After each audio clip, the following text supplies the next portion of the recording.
The work, I call it Sysiphus's Triptych.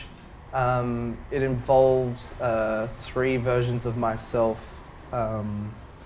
doing the actions of fighting, trying to fly, and trying to get dizzy. Each of these three actions refers to a biological effect of anxiety, and the kind of work was made. It's all one shot. I stand in the shot, I start the exercise for about 8 minutes, and then I walked out of the shot and immediately walked back in and did the next one. So by the third time where I'm getting dizzy, I've done the last two in the last 20 minutes and feeling particularly nauseous. But yeah, then I just took that one take and then cut it up into 3 videos and then kind of matched them together and made it so it looked like one shot in one room. Yeah. Fight and flight refer to the biological effects, which is simply a survival instinct. So anytime sort of an object-based fear comes into one's perception, there's this need to either flee the situation or stay and fight the situation. And the third, dizziness, refers to, Sartre talked about anxiety being fighting and flying at the same time, where in fact it actually doesn't make you do anything but cause this internal dizziness. So it's kind of a still moment, almost sublime in a way, where you're both fighting and fleeing the situation, and it causes, you know, a great stillness out of oneself. So Sysiphus became a very important image to me, and the myth itself, I kind of saw it as a parable of anxiety. Sysiphus was condemned by Zeus for crimes against the gods to ceaselessly push a boulder up a hill, and once that boulder reached the top of the hill, it was to roll back down through its own weight, and he was to complete this cycle continuously for eternity. And these sorts of ideas mimicked my own observations of anxiety, which come through, you know, my various research of anxiety being a sort of a feeling towards something ambiguous that's future focused. So it's unlike an object-based fear like a spider or something like that. It's actually a really ambiguous feeling that something isn't quite right.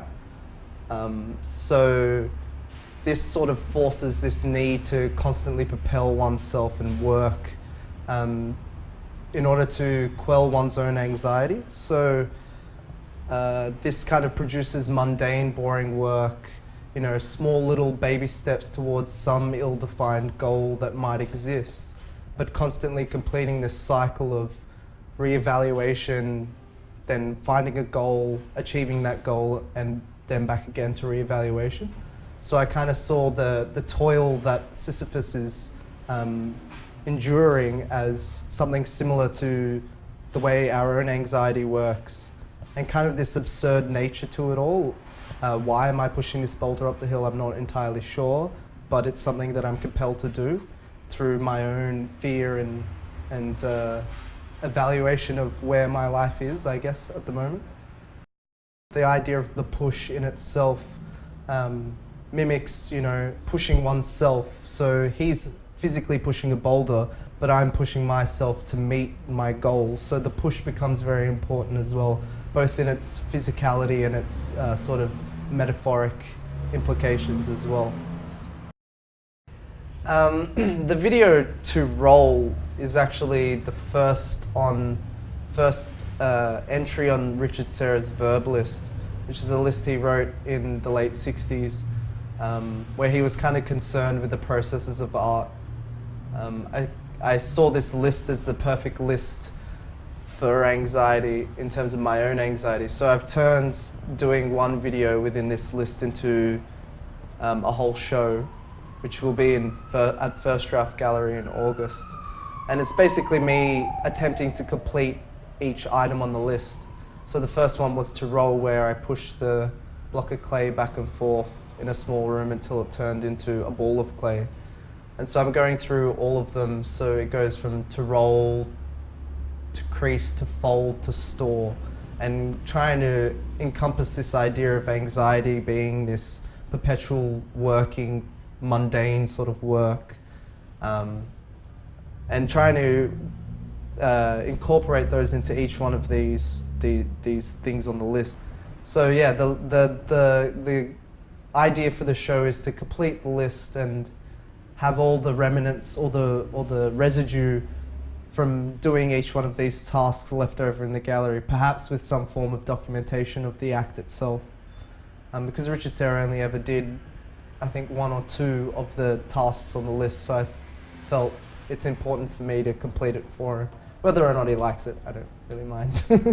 But I'm going to attempt to do it for him. Yeah. Be interesting. Mundane work is mundane. And it's hard to keep going sometimes, but, you know, I'm trying to find the metaphor in it all, trying to find the crux of it all, and hopefully that'll be apparent to the audience member, but perhaps not.